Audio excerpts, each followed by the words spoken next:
Halo sahabat PU, kembali di channel Nugroho PU, channel yang membahas tentang bangun rumah dan renovasi rumah. Bagi sahabat PU yang mau bangun atau renovasi rumahnya, silahkan hubungi nomor WhatsApp yang ada di deskripsi video ini. Sebelum saya mulai penjelasan pada konten kali ini, bagi sahabat PU yang belum subscribe, silahkan subscribe serta nyalakan lonceng notifikasinya. Karena kami akan berbagi video setiap hari dan membagikan konten-konten tentang dunia bangunan. Nah, kali ini kita akan membahas tentang kolom expose dan kolom yang tertanam pada dinding tembok.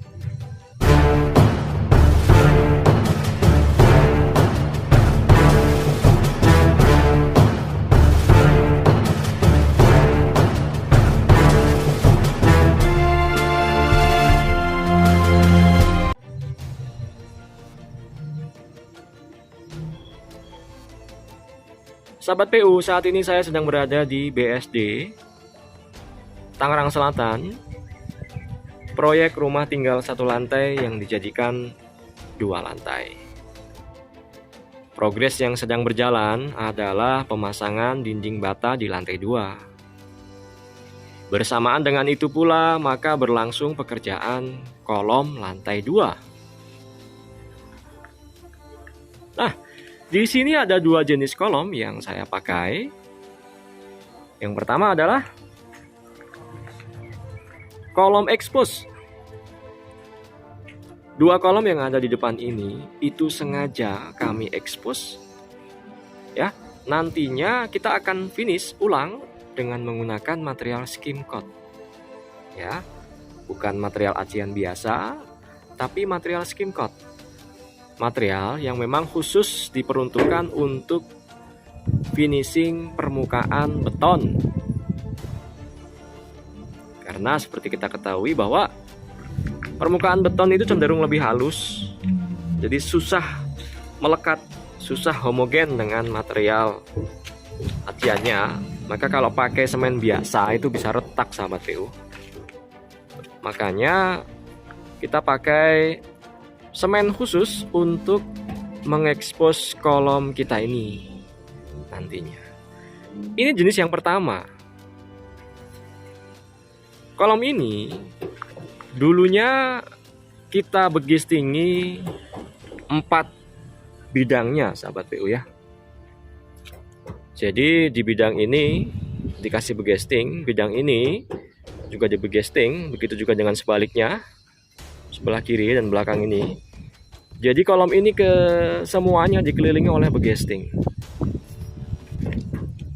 Dan jadinya adalah seperti ini. Nah, nanti akan kita finish ulang nih, sahabat PU ya.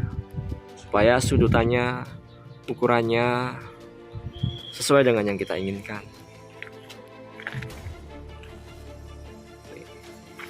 Masih ada lagi. Nah, yang di depan itu. Ini juga kolom expose. Kemudian ini. Kan?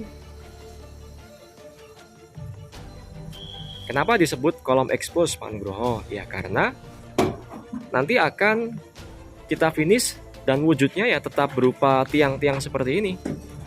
Ya.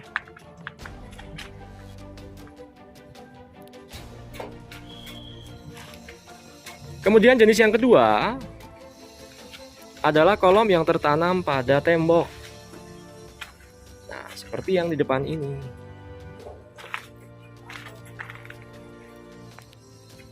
Nah, kalau kolom yang ada di depan ini, itu pengecorannya berbarengan dengan pemasangan bata.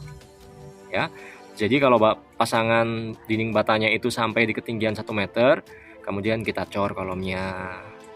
Kemudian pasangan batanya sampai ke ketinggian 2 meter, kita cor lagi kolomnya. Gitu.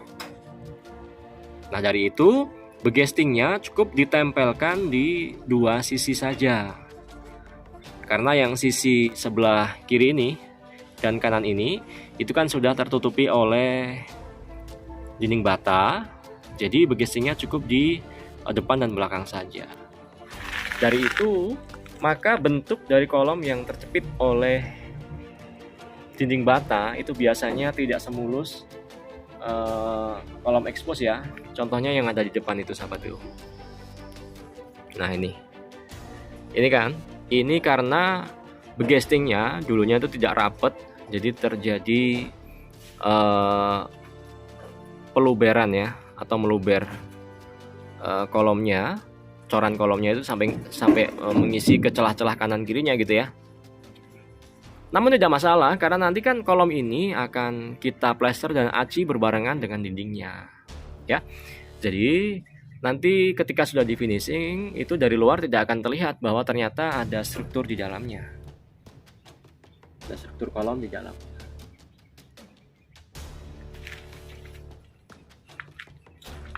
Ya, jadi kalau yang ini kolom expose itu ngecornya masing-masing, kita cor hanya kolomnya saja sampai setinggi rencana kolom itu sendiri, ya kan? Kemudian begestingnya dipasang di keempat sisinya, ya. Kemudian yang satunya lagi adalah kolom expose, satunya lagi adalah kolom yang tertanam pada dinding. Contohnya adalah ini, ya kan? Itu dicornya bersamaan dengan pemasangan dinding batanya. Ya. Kemudian bagaimana dengan kekuatannya, Pak Nugroho? Sama saja, hanya berbeda metode pelaksanaannya saja. Baik kolom expose, ya kan, maupun kolom yang tertanam pada dinding bata itu sama saja, karena hanya berbeda proses pelaksanaannya saja. Dan juga bergantung dengan desain ya sahabat BU ya. Mau kolomnya diekspos boleh, mau ditanam dengan dinding boleh. Ya, kan tetapi untuk kolom-kolom yang sejajar dengan dinding ya lebih baik dicor bersamaan dengan dindingnya ya. Untuk apa kita boros-boros begesting ya kan? Sebagai contoh, ini kayu-kayu begesting ini nanti kesemuanya akan dibuang lagi sahabat BU. Ya kan? Nah, jadi cost dalam sebuah proyek itu biasanya sering bocor kalau kita sembarangan dalam memasang begesting ya, yang sebenarnya bisa dihemat karena begesting itu sifatnya hanya cetakan-cetakan saja ya sahabat BU ya. Nih, begesting ini harusnya dapat diefisiensi. Kemudian yang susah lagi untuk menghitung dalam sebuah proyek itu adalah kayak gini nih sahabat PU nih. Paku-paku ini. Paku ini kalau di rencana anggaran biaya itu kan harus tertuang semuanya ya. Harus terhitung semuanya di harga satuan maksudnya sahabat PU.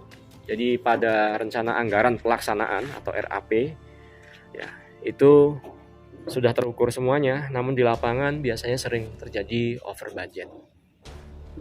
Ya, hal-hal tersebut tentu hal yang tidak diinginkan oleh para pemborong bangunan seperti saya. Dan juga bagi para sahabat BU yang lagi bangun rumahnya ya. Sekali lagi, bangun rumah itu tidak hanya sekedar untuk gagah-gagahan ya kan. Namun bagaimana kita memilih material yang tepat dan metode yang benar ya kan, untuk membangun rumah kita. Seperti itu sahabat BU. Saya pikir demikian yang dapat saya sampaikan pada konten kali ini. Poinnya ada 2 tadi ya sahabat BU ya. Kolom expose dan juga kolom yang tertanam pada dinding bata merah maupun bata ringan. Kita ketemu di konten berikutnya. Terima kasih sahabat BU.